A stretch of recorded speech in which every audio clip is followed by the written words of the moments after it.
Let me ask you a question, and I want you to be really honest with yourself.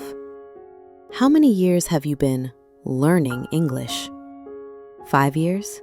10 years? Maybe even longer?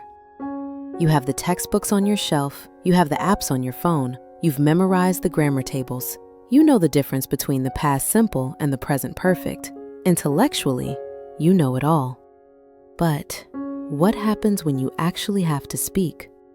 What happens when a foreigner walks up to you or when you step into an interview room?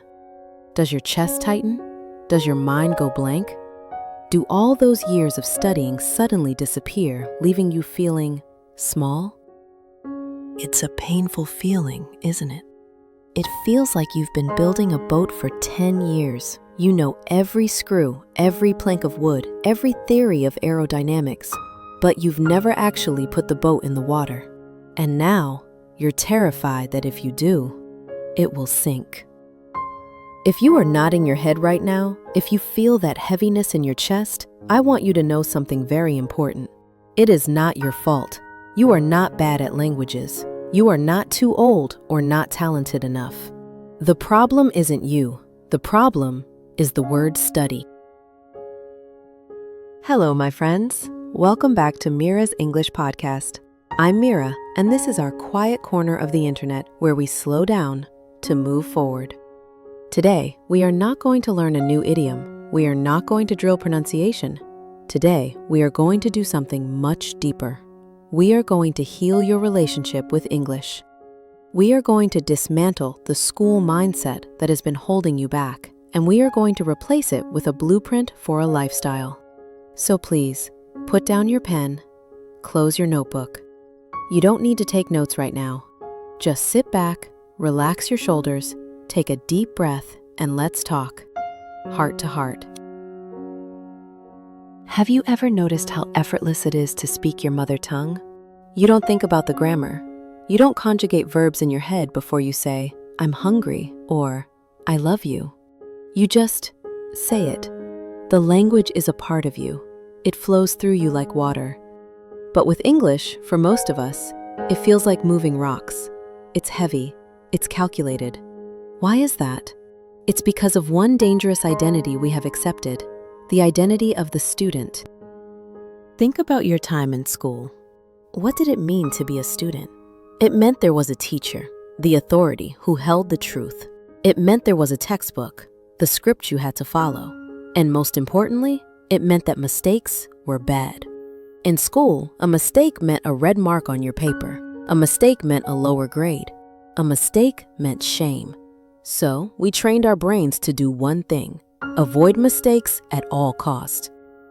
We treat English like a minefield. Before we open our mouths, our brain is frantically scanning for mines.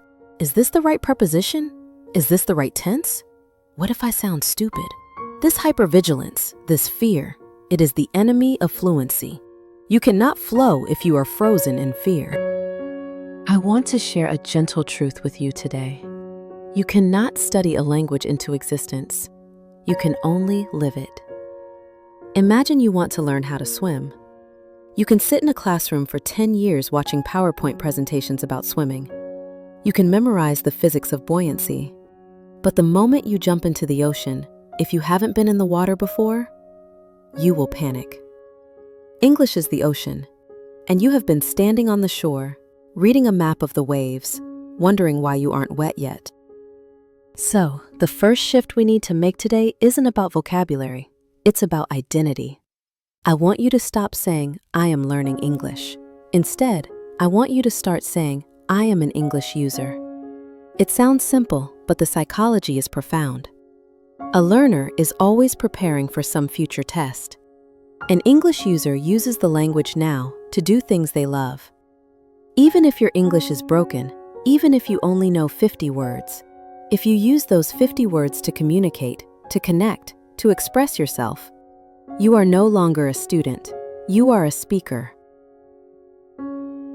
Now, let's talk a little bit about how our brains actually work.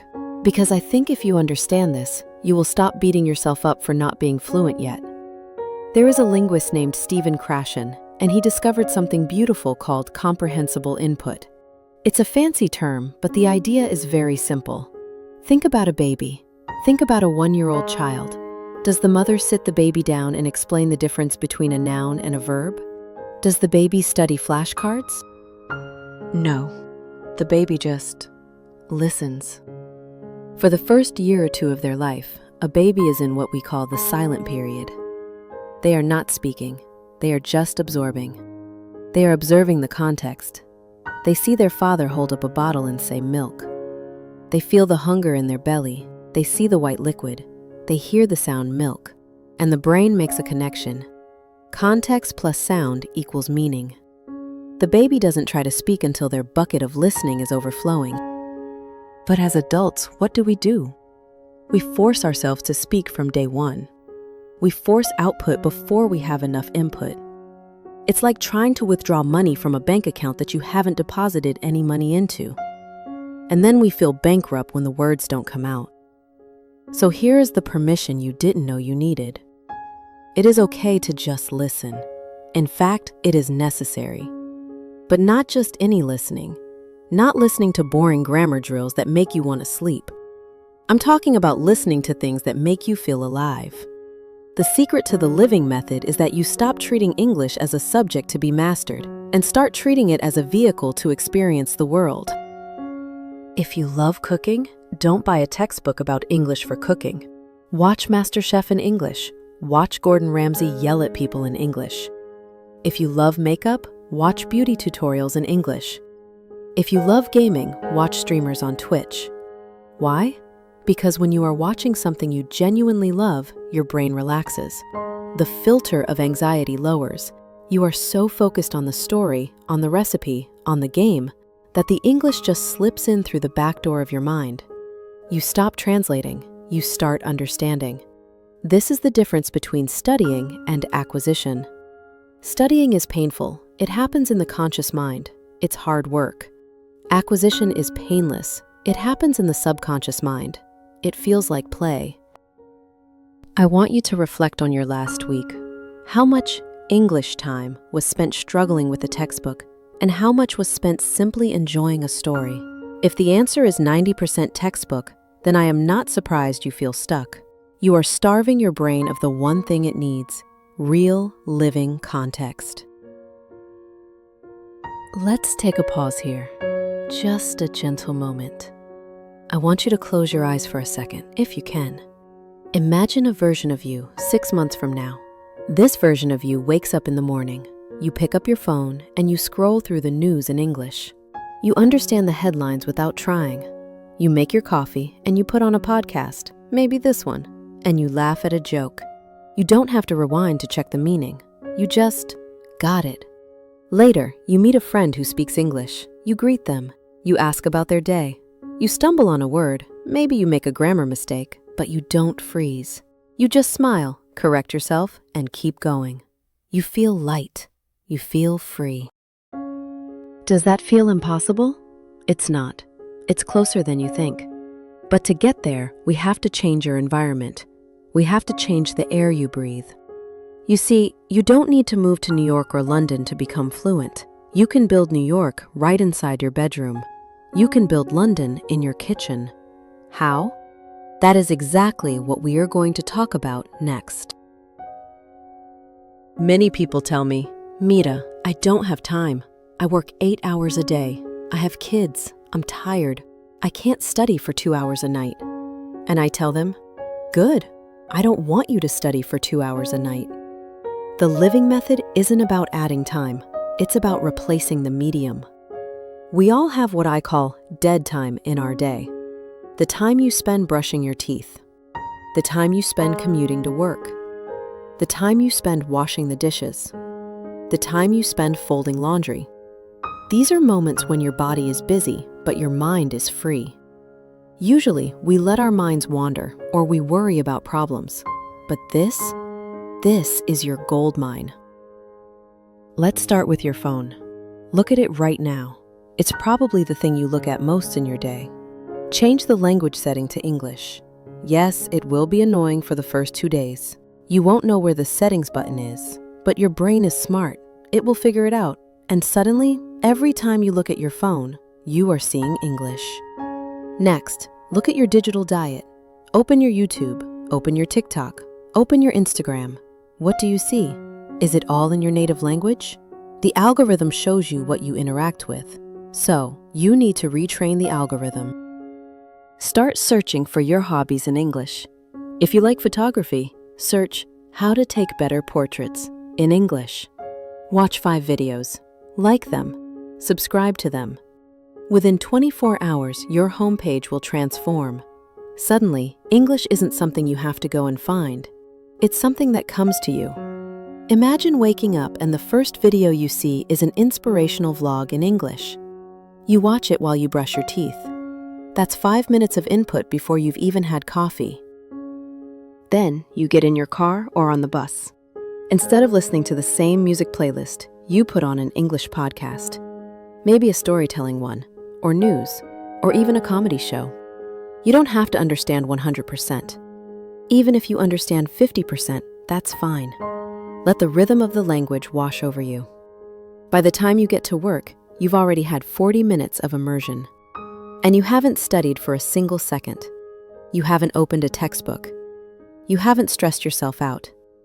You've just lived your life in English. This is how you build the ecosystem. You don't need willpower when you have an environment that supports you. Willpower is for short-term bursts. Environment is for long-term change. But Mira, you might ask, input is great, but how do I actually speak? I have nobody to talk to. This is the biggest myth of all. I need a native speaker partner to practice speaking. No, you don't. In fact, relying on a partner can sometimes be a crutch. The best speaking partner you will ever have is yourself.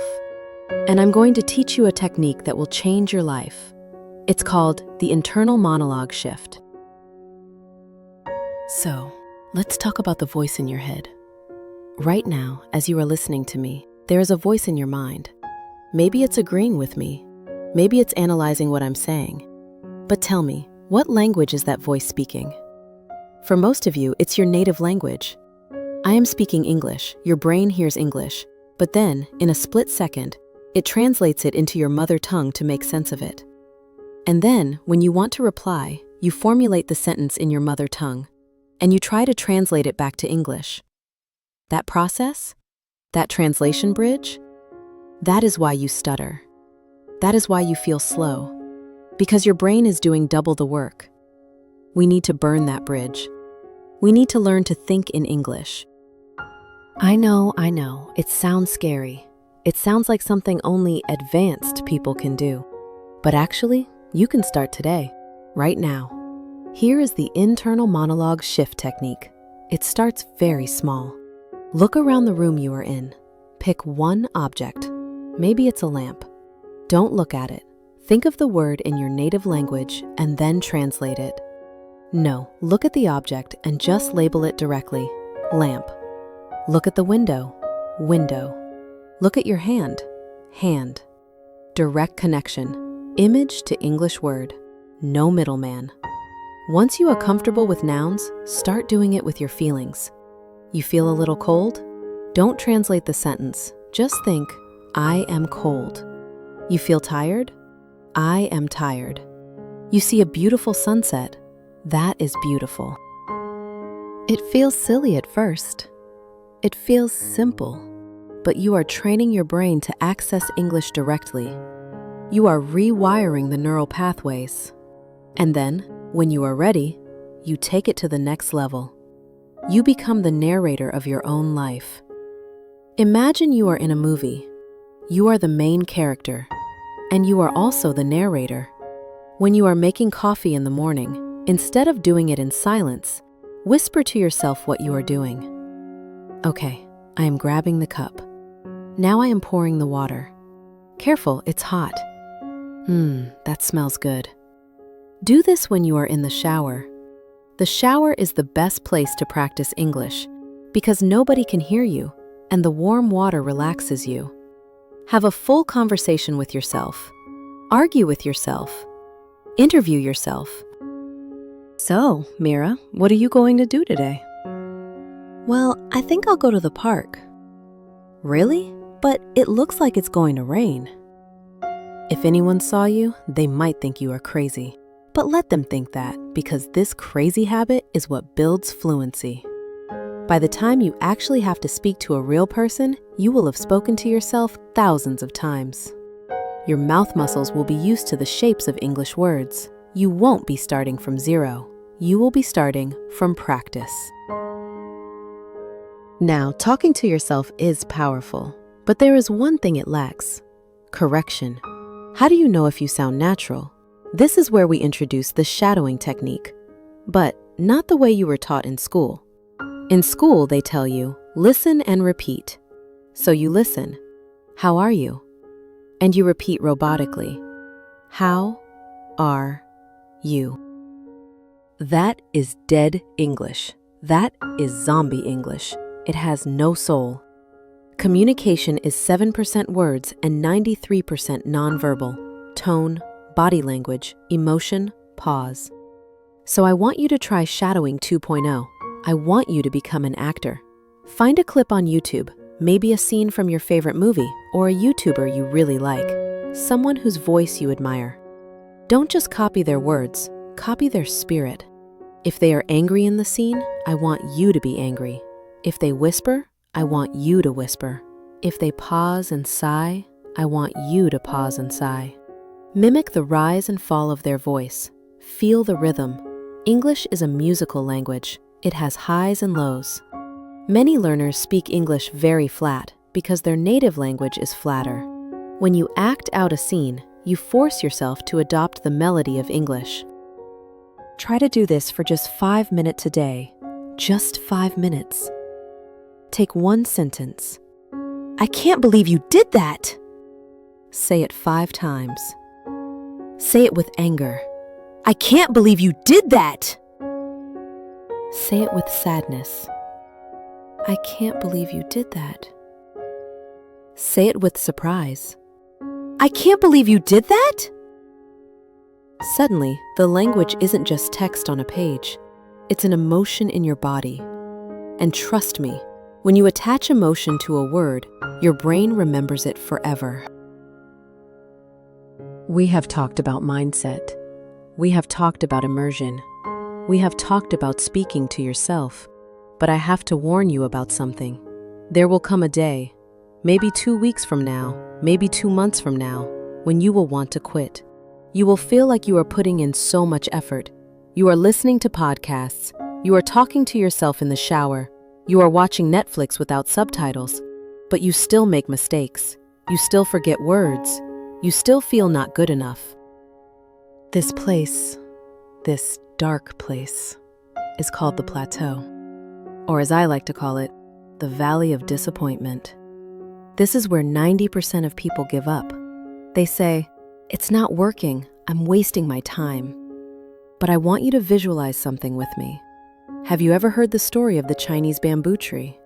When you plant a bamboo seed, you have to water it and fertilize it every single day. For the first year, you see nothing.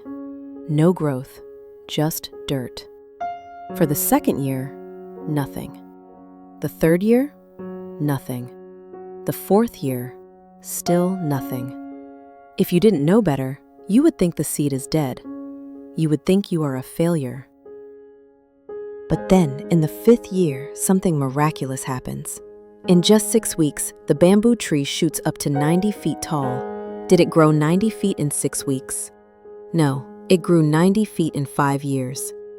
For 4 years, it was growing underground.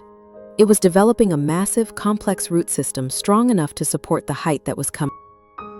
My friends, your English journey is a bamboo tree. Right now, you might not see the height. You might not be speaking perfectly fluent sentences, but every time you listen to a podcast, every time you talk to yourself, every time you shadow a video, you are growing roots. You are building the neural networks deep inside your brain. You are building the foundation. You cannot see it yet, but it is happening. So when you hit that plateau, when you feel stuck, please do not stop watering your tree. The breakout moment is coming. The moment where it all clicks, where the words just flow. It is waiting for you, but only if you stay in the game. Consistency is not about intensity.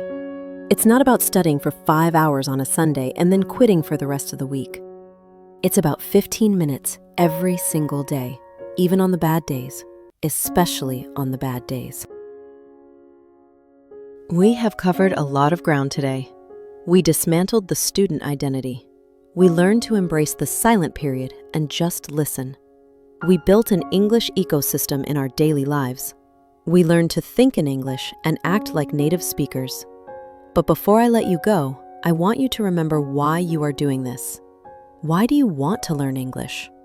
Is it for a test score? Is it to impress your boss? Maybe, but I think it's something more. English is not just a language. It is a key. It is a key that unlocks a library of knowledge that was previously closed to you.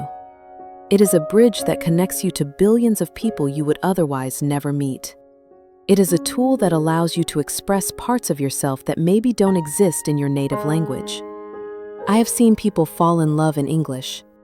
I have seen people build businesses in English. I have seen people find their true purpose through ideas they heard in an English speech. When you start living English, you are not just improving a skill, you are expanding your soul. You are making your world bigger. So don't treat this like a chore. Treat it like an adventure. Be kind to yourself. Be patient with your bamboo tree. And most importantly, have fun with it. Because if you are having fun, you cannot fail. I hope this episode felt like a warm hug for your brain. I hope you feel a little lighter, a little more brave. I have a small challenge for you today, a tiny first step. I want you to leave a comment down below, but I don't want you to write a perfect essay. I want you to write just one sentence about one thing you love doing. I love cooking. I love walking my dog. I love listening to rain. Just one sentence in English. Claim your identity as an English user right here, right now, in the comments section.